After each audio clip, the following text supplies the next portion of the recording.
Salve, salve! Bom estar com vocês de novo aqui no YouTube, no nosso canal Conhecer para Transformar, para mais um episódio do livro A Caminho do Céu, de Oswaldo Polidoro. Lembrando que esse livro faz parte do EPED 2024 e espero que todos estejam aproveitando. O EPED, que é o Espaço Permanente para o Estudo do Divino Monismo, esse ano tem como conteúdo 21 livros da obra de Oswaldo Polidoro, e é um ciclo que vai ser realizado de março até novembro, todas as quartas e sábados, aqui no canal, a partir das 18 horas. Lembrando também que toda a obra de Oswaldo Polidoro está disponível no portal conhecerparatransformar.com.br e pode ser acessada e baixada gratuitamente para quem quiser mergulhar nesse universo de conhecimentos que pode transformar as nossas vidas. Compartilhe e convide quem você queira para também conhecer nosso projeto. E caso queira receber o livro que está sendo comentado, sem custo, é só se inscrever no canal, seguir a gente e mandar os seus dados no WhatsApp 11 911 32 0077. Recados dados. Vamos para o terceiro episódio do livro, que, como comentamos no episódio passado, será um passeio pela história. Só relembrando onde paramos. Alva, Adroaldo e Cristina, mais milhares de espíritos desencarnados, vieram para a crosta terrestre para participarem de uma conferência que um jovem faria para um grupo de 8 encarnados. Seu objetivo, com o tema proposto, era abordar de maneira bem didática algumas das chaves fundamentais do divino monismo, dando um zoom, dando um foco no tópico revelação, que é uma lei de comunicação e manifestação dos dons do Espírito Santo, carismas e mediunidades. Portanto, merece muito ser conhecida, estudada e é a base desse livro que estamos lendo. E ele começa a exposição literalmente pelo princípio, ou Deus, resgatando o que diziam desde lá de trás Krishna, Hermes, Pitágoras, Moisés e Jesus, dentre outros. Deus, por ser insondável ao infinito, é o que temos de mais tangente em nós e o que de mais prático podemos conceber da vida universal. Basta que se saiba que tudo é parte de uma unidade, para que se entre de imediato na doutrina do divino monismo. Na sequência, ele fala sobre a Terra e a estrutura da matéria, como manifestação ou emanação desse mesmo princípio, pois Deus, sendo tudo, tudo o que existe está em Deus. Sobre esse assunto, vale a pena mergulhar no capítulo A Estrutura da Matéria e os Medicamentos, que está lá no livro Evangelho Eterno e Orações Prodigiosas. Em seguida, ele aborda o tópico o homem, que centelha divina, após ser emanada, atravessa os reinos mineral, vegetal, animal, até atingir a fase da bípede verticalidade, essa que nós nos encontramos hoje. Essa etapa, da emanação até a entrada no reino nominal, segundo Pitágoras, o filósofo e matemático, leva cerca de 300 milhões de anos. E como Pitágoras calculou isso? Certamente não foi usando cálculos matemáticos apenas, mas certamente usando as mediunidades e o que a revelação possibilita. A partir daí, a jornada do espírito continuará, mas agora, com o seu perispírito, ou carro da alma, pronto, plenamente constituído, ele entrará em uma nova fase de sua jornada evolutiva, que é a do desabrochamento consciente. Essa nova fase, que ocorrerá por autorrealização, é lenta, longa e depende da iniciativa e do trabalho de cada um. E tem como objetivo conduzir o Filho de Deus ao primeiro nível de união vibracional com o divino, o nível de Cristo. E falando sobre o estágio evolutivo, porque Cristo não é o sobrenome de Jesus, o jovem destacou uma das funções que um Cristo desempenha: assumir, em algum momento, a posição de diretor de um planeta. No caso da Terra, Jesus foi, durante muito tempo, o nosso diretor planetário.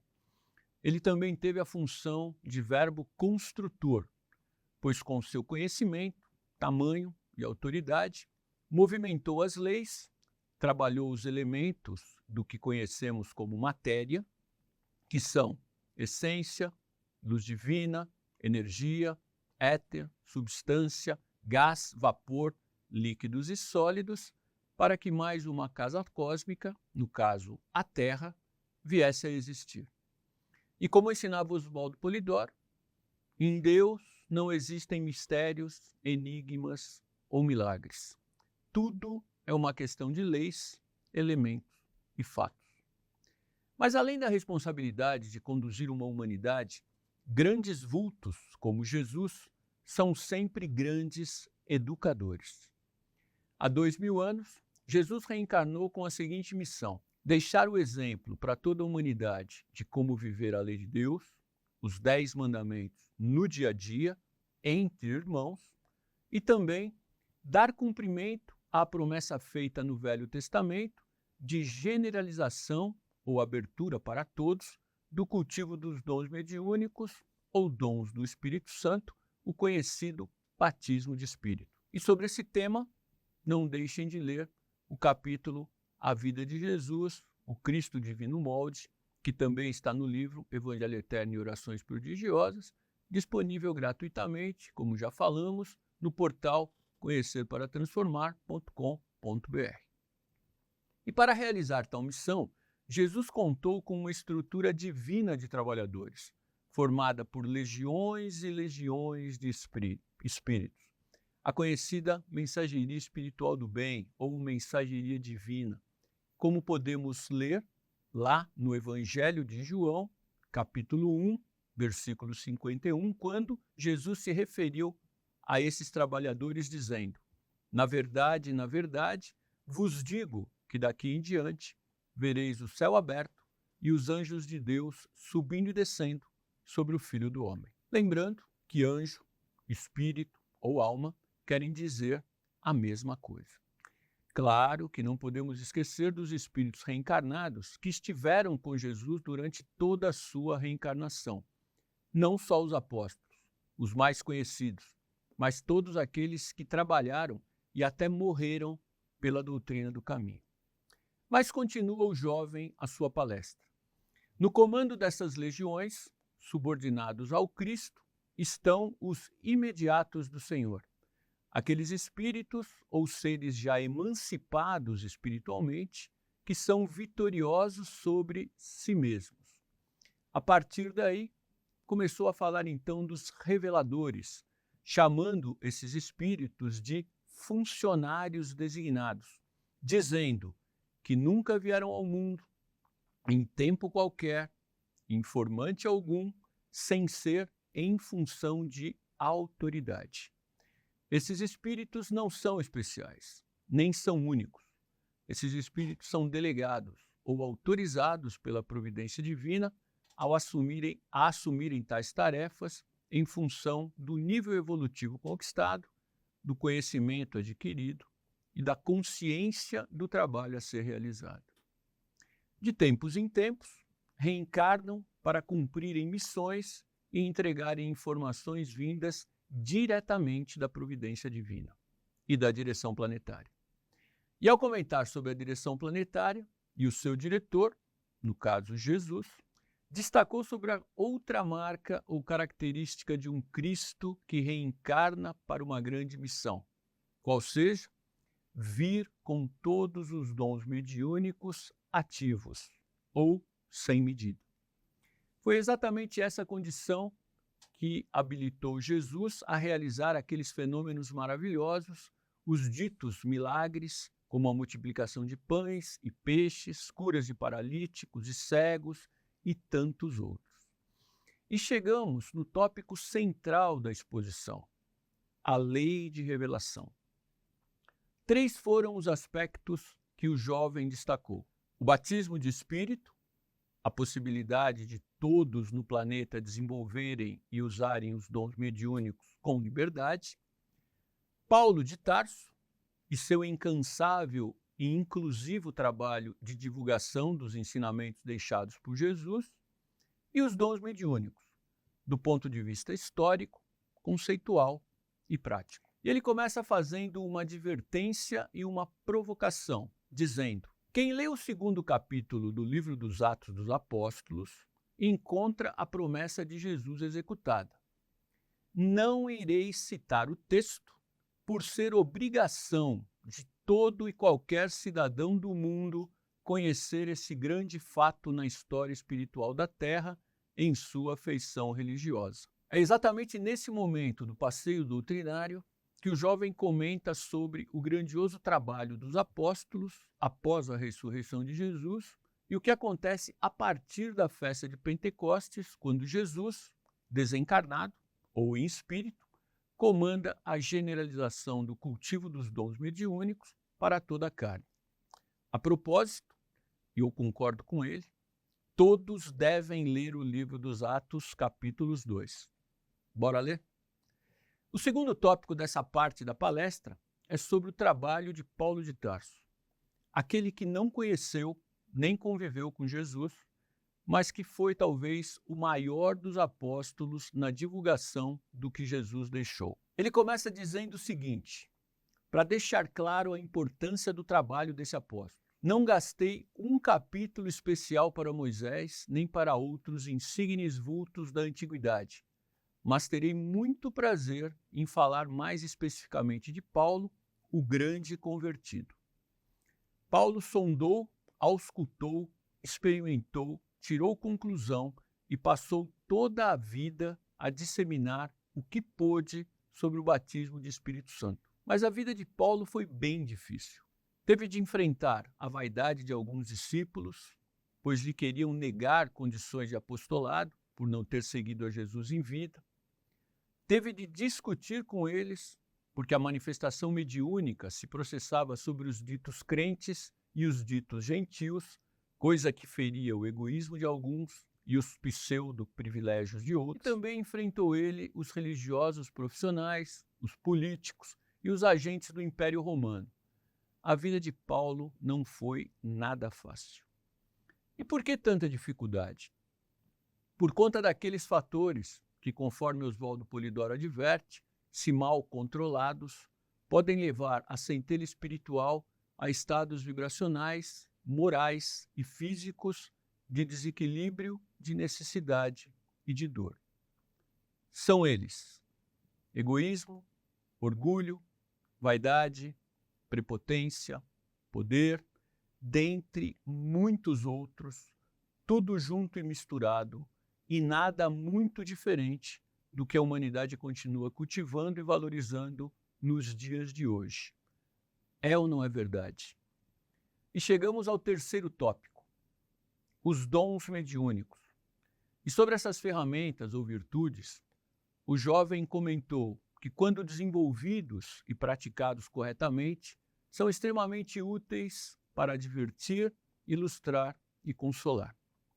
São os polos de contatos entre nós e o mundo espiritual, que variam ao infinito em tons e matizes. Os mesmos contatos que Jesus manteve durante sua vida, que os apóstolos também praticaram, e Paulo passou a cultivar após seu encontro com Jesus na estrada de Damasco. Para quem não conhece ou faz ideia de que dons são esses que estamos falando, sugiro darem uma olhada na Epístola de Paulo aos Coríntios, capítulo 12, versículos de 7 a 10. Mais claro do que está escrito ali, vai ser difícil de encontrar. Mas cabe uma advertência. Não podemos aceitar todas as mensagens comunicadas como sendo sempre de espíritos superiores, de planos mais hierarquizados. Bom senso e discernimento são as virtudes essenciais que não se pode abrir mão quando tratarmos dessas questões. Aquele exercício da razão que falamos lá no primeiro episódio, lembram? E esse cuidado vale também em relação aos médiuns. pois todos somos espíritos em evolução e, portanto, relativos. Contudo, nosso jovem salienta em sua fala: sem o Espírito Santo, ou mediunidade, jamais haveria possibilidade de revelação, de homens símbolo, de anunciação de renovos cíclicos, porque para ele, Paulo, Espírito Santo é o elo sagrado, inconfundível patrimônio natural de todo ser. Fica clara a advertência de Jesus: aquele que blasfemar contra os dons do Espírito Santo, os dons mediúnicos, será réu da justiça divina. E o jovem ainda complementa: não basta, pois, que se tenha contato com agentes do mundo astral. Preciso se faz buscar sempre o melhor. O notável é se procure pela melhoria vibratória, manter contato com os melhores planos. Aqui claramente temos um alerta e uma advertência. O batismo de espírito, ou a generalização do cultivo dos dons, assim como tudo aquilo que os apóstolos pregaram e realizaram, simplesmente foi desviado, deturpado, modificado, e o cultivo dos dons mediúnicos bloqueado. Isso fizeram naturalmente porque o culto mediúnico tendia a fazer com que todos os do caminho do Senhor dissessem: nosso reino não é deste mundo, coisa que não convinha às sanhas do Império Romano. E precisamos lembrar que previsões foram feitas pelo plano espiritual e transmitidas ao apóstolo João na ilha de Patmos, na Grécia, por volta de 90 depois de Cristo, e constam do último livro da Bíblia, o Apocalipse. E de todas elas, muito graves, duas têm tudo a ver com esse livro: o surgimento da besta e do falso profeta. No Evangelho Eterno e Orações Prodigiosas encontramos todas as chaves e os esclarecimentos sobre o Apocalipse. Não deixem de ler. Nesse momento, o jovem levanta a seguinte questão: pois se houve corrupção proposital em relação a todo o trabalho de Jesus, ficariam tais barbaridades por isso mesmo? E ele mesmo responde: claro que não. Chegaria o tempo dos emissários dos altos planos diretores iniciarem os trabalhos restauradores do batismo de Espírito. Aquela realidade do Pentecostes, na sua função informativa, voltaria ao convívio dos homens. E esse programa de restauração dos ensinamentos deixados por Jesus começa a partir do século XIV, com a vinda de João Hus, Wycliffe e Joana d'Arc. O jovem, então, passa a comentar um pouco sobre a vida e o trabalho de Joana d'Arc, que foi uma reencarnação de Judas, o apóstolo que passou para a história como traidor de Jesus, mas que de fato foi traído por Caifás e pelo Sinédrio. Apenas um parêntese. Há uma poesia muito bonita no livro Orações de Poesias Divinas 1, de Oswaldo Polidoro, sobre esse tema com o nome Redenção de Judas. Continua o nosso expositor. Na vida de Joana intervieram 3 porquês, as 3 razões pelas quais um espírito volve à carne: missão, prova e expiação. Missão, porque alguém tinha de vir iniciar os trabalhos de restauração do cristianismo. Prova, porque escolheu o programa e a ele sujeitou-se, correndo o risco de falhar em virtude da prevalência do direito de livre-arbítrio. E expiação, porque a lei kármica, ou de causa e efeito, não passaria jamais para que a falta fosse redimida por reação proporcional. Judas, na vida de Joana d'Arc, teve a oportunidade de reparar erros do passado, vir com seus dons mediúnicos ativos, numa época que a igreja queimava os médiuns e cultivá-los corretamente, e contribuir para a restauração do batismo de revelação através do compromisso de ter os dons e dar testemunho da lei de revelação.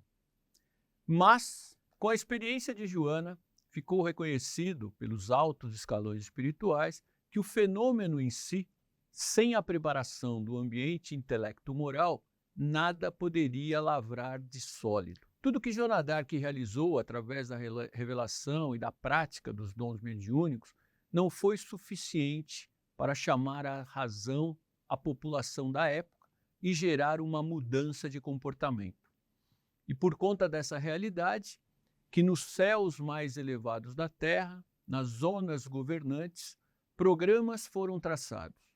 Por isso, que o mundo chegou a conhecer as personalidades como Wycliffe e John Hus, os novos emissários, os grandes funcionários reformistas que começaram a reeducação doutrinária. E porque nada acontece por acaso, entre 1330 e 1645 reencarnaram neste planeta John Wycliffe na Inglaterra, John Hus na Tchecoslováquia, Joana d'Arc na França, Girolamo Savonarola na Itália, Erasmo de Roterdã na Holanda, Martinho Lutero na Alemanha, Giordano Bruno na Itália, Francis Bacon na Inglaterra, Galileu Galilei na Itália, Teresa de Ávila na Espanha, Johannes Kepler na Alemanha, René Descartes na França, John Locke no Reino Unido e Isaac Newton no Reino Unido. E sempre com o apoio de outros espíritos trabalhadores, desencarnados e reencarnados, pois iniciava-se o plano de restauração da doutrina do caminho. E a campanha da verdade contra os erros prosseguiu, não parou. No início do século XIX, reencarna John Hus como Leon Hippolyte Denisard Ribail, vulgo Allan Kardec, arrastando com ele a mais empolgante eclosão mediúnica da história. Cumpria-se assim a palavra de Jesus sobre a restauração da doutrina do caminho. Importante registrar, o trabalho de restauração não terminou com Kardec.